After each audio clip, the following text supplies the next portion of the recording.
Les membres de la Salaki, l'association des armateurs du lac Kivu, ont déclenché depuis le mardi 24 mai 2021 un mouvement de grève. Bateaux, bottes n'ont pas navigué en partance pour Goma à partir de différents ports de Bukavu. Selon ces armateurs, ce mouvement de grève est dû à la perception de la taxe de navigation sur le lac Kivu, mais sans contrepartie. Monsieur Loueni Ndale, membre de la Salaki, précise que plus de 188 000 $ américains ont été versés par les armateurs à la régie des voies fluviales pour baliser les pannes de navigation sur le lac Kivu, mais rien n'est fait.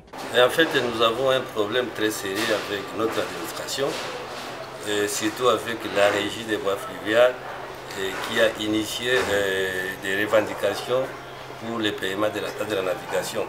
C'est ainsi qu'ils sont allés voir les ministres, l'ex-ministre provincial des Transports et Voies de Communication pour nous contraindre à la fois de ne pas naviguer.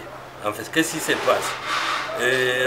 En 1972, il y a eu une ordonnance de loi qui a été créée et qui a initié exactement la création de la voie de la RVF, la voie des régies fluviales.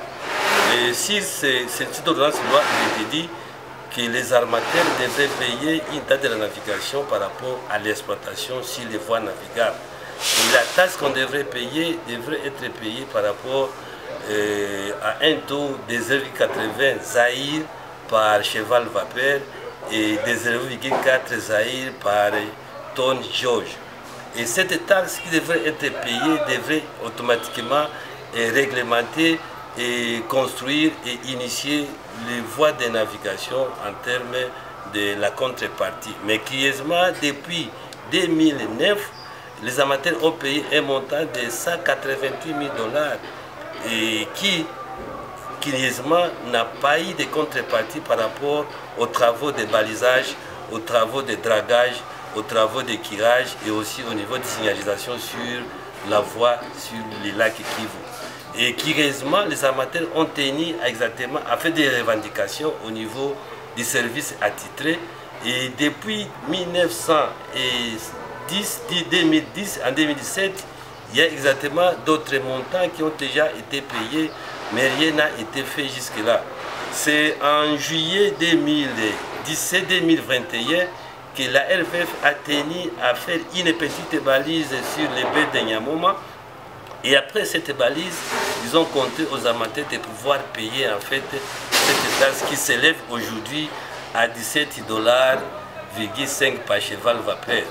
Et voilà comment c'est par an une taxe annuelle de 17,5 $ par cheval vapeur et 4,5 $ par tonne jauge. Et donc vous trouverez qu'il y a d'abord l'amalgame en termes de paiement de cette taxe.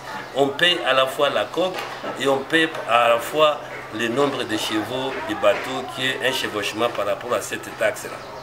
Il y a grève du fait que c'est le ministre des Transports et Voies de Communication qui a ordonné au commandant de la force navale de contraindre en fait les bateaux de ne plus naviguer sur le lac Kivu. Imaginez-vous, nous sommes dans les transports laquistes, nous faisons les transports, la marine, et qui aujourd'hui on est obligé d'interdire la navigation à travers la force terrestre, la force laquiste, qui doivent barricader les ports, qui doivent barricader les lots de la navigation pour contraindre les bateaux de ne pas naviguer.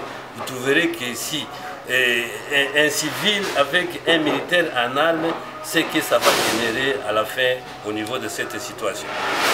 Depuis ce matin, il y a eu trafic, mais nous apprenons qu'on a ordonné au commandant de la force navale de pouvoir contraindre les bateaux de ne pas quitter le port le soir. Pendant ce temps, les pourparlers sont en cours avec le gouvernement provincial afin de trouver une solution. Les armateurs fustigent le comportement des éléments des forces navales qui interdisent ces armateurs de naviguer sans preuve de paiement.